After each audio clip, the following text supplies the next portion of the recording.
My name is Nathan Glenn. I'm the lead programmer for Dad by the Sword, a first-person, tactical sword-fighting roguelike, where you play as a dad archetype of your choosing. In this game, you run around a randomly generated dungeon, collecting food you find spinning on top of grills. You participate in dad activities, such as bowling. And mostly, you do a lot of fighting large groups of enemies with a sword. Our goal is to make a compelling and innovative sword fighting system that rewards player creativity, tactical thinking, and improvisation. We want every playthrough to be different, with variety coming from the varied AI of enemies, randomly generated dungeons, and new character customization choices in each run. We also want to make a lot of dad jokes. Dad by the Sword is a game for both dads and dad enthusiasts, and realistic sword fighting fans. I will be covering all these systems in this developer commentary with gameplay scenes. On screen is a list of topics, and these will also be in the description of the video with linked timestamps. Let's start with tactical dismemberment. This is a big part of Dad by the Sword.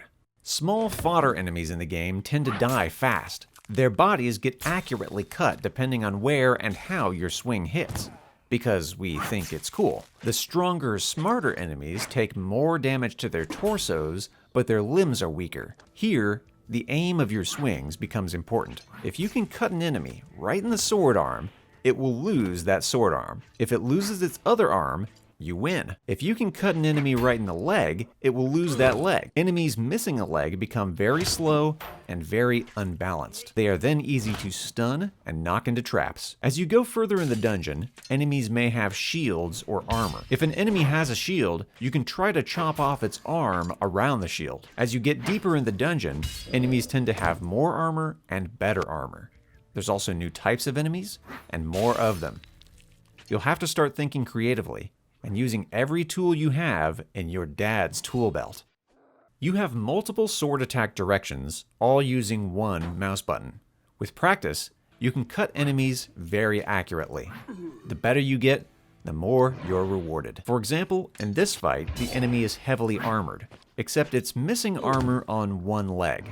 An angled downward swipe takes that leg off, turning a difficult enemy into an easy win. In the default mouse and keyboard controls, press the left mouse button to do this. This does nothing, but it makes a whooshing sound that I find soothing. Hold the left mouse button down to point the sword forward. Then you can move the mouse to move your sword arm. Move the mouse left to right, or right to left, for horizontal swings. Move the mouse up to down for overhead swing. Diagonally top right to bottom left, or top left to bottom right for diagonal swing. You can also pick up some objects by pointing your sword into them, then throw them with a swing. There are also other unlockable moves you can get through special weapons or perks. Shown here are some examples of the Dad Stab, a common special move that gives you a big lunging thrust in certain situations. Be careful about swinging your sword too much, as it could temporarily become floppy.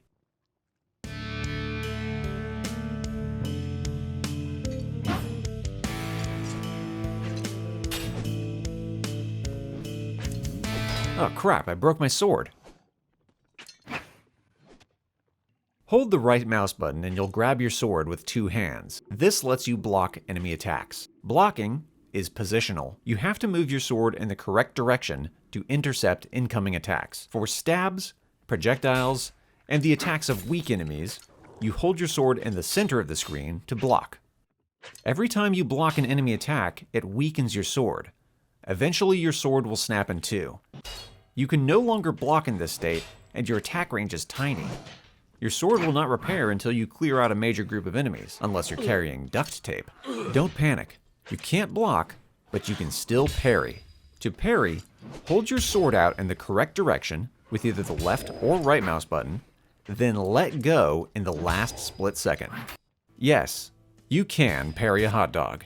Parries do not weaken or break your sword, and they knock enemies off balance. With the right perks and conditions, you can also exhaust enemies or fully stun them. Parries also remove the ability of an enemy to block you with their sword, even if you accidentally swing your swords together. Knocking an enemy off balance also gives you a big bonus to your kicks.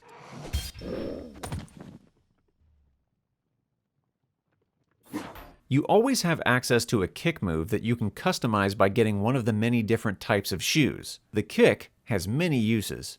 Kicks tend to interrupt weak enemies right away, and the speed of using your kick makes it great to interrupt the speedy hot dog monsters. You can charge up your kick to send even strong enemies reeling backwards. Kick them into spike traps for an instant kill, even through armor. Certain situations will make an enemy more vulnerable to your kicks. Kicking them from behind, after a parry, right after they miss an attack, or a combination of all three will make your kicks much stronger. A very strong kick, or multiple kicks, will knock an enemy down and stun it. Taking a leg from most enemy types will make them extremely vulnerable to kicks, where even a little tap kick will knock them down and stun them.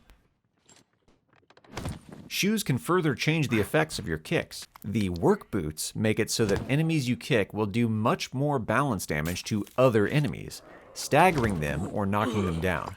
There are many other shoes. We try to make sure every shoe in the game has been officially worn by one of our dads.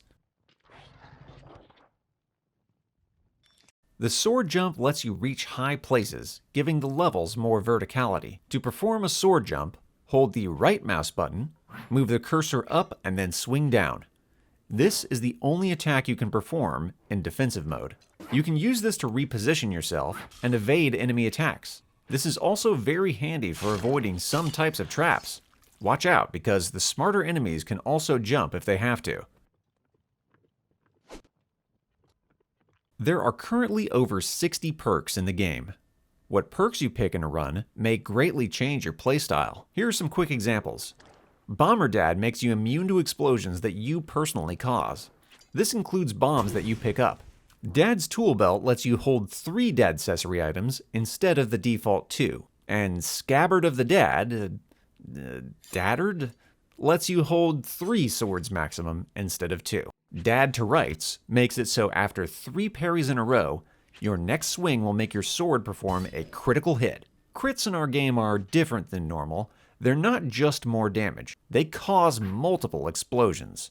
Double Dadcapitation gives you a critical hit on your next attack if you decapitate 2 enemies in one swing. Most critical hit perks stack, so if you get this one and then parry 3 attacks with Dad to Rights, you'll cause an even bigger and longer series of explosions on a crit. Along with perks, the sword and dad accessories you find let you further customize how you play.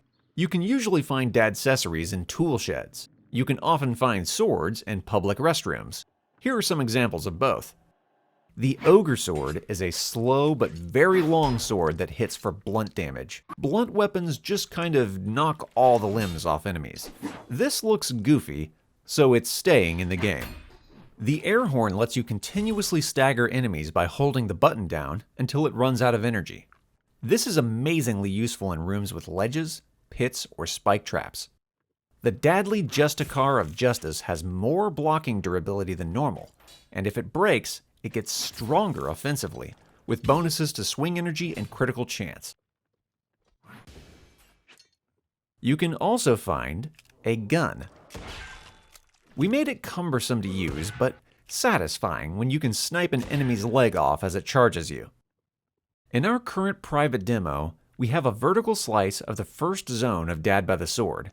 There's no real major crashes, and glitches tend to be cosmetic ones related to the blood system.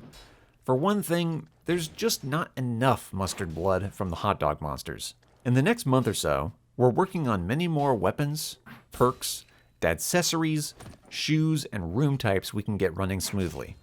We want the demo by then to be a big, varied playground for new players, and really show off the possibilities of the sword fighting system we've developed. So far, our game has really got a great response from playtesters, and we want to see what people think about all of our recent changes. We're also working on a boss for the first zone. I'll end this video with the boss cutscene, and let it speak for itself.